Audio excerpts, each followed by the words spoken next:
Ecco qua Ruffazzo, perfetto.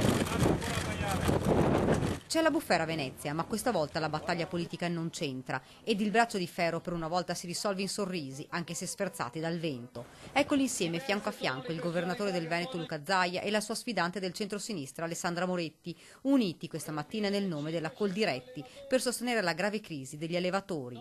E sono loro che si prestano a mungere le due mucche trasportate nella stalla galleggiante. L'urlo disperato degli allevatori che dicono basta alla chiusura costante delle stalle.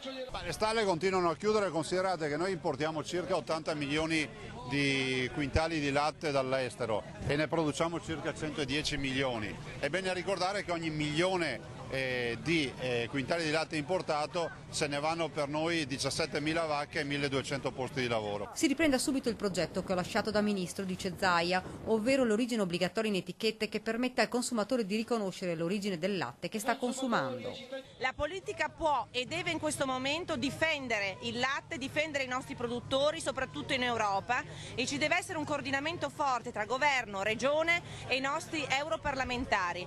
In particolare però bisogna dire basta ad una burocrazia soffocante. Basta, continua la Moretti, con questa burocrazia e queste regole che stanno uccidendo i nostri imprenditori, impedendo loro di continuare ad investire.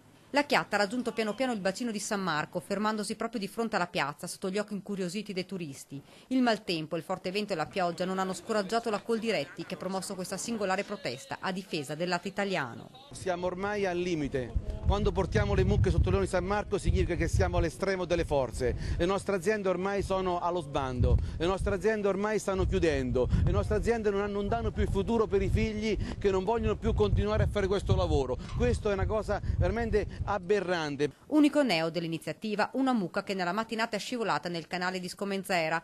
L'animale è stato subito recuperato, ma l'incidente ha fatto scattare le ire degli animalisti che hanno annunciato una possibile denuncia agli organizzatori per maltrattamento di animale.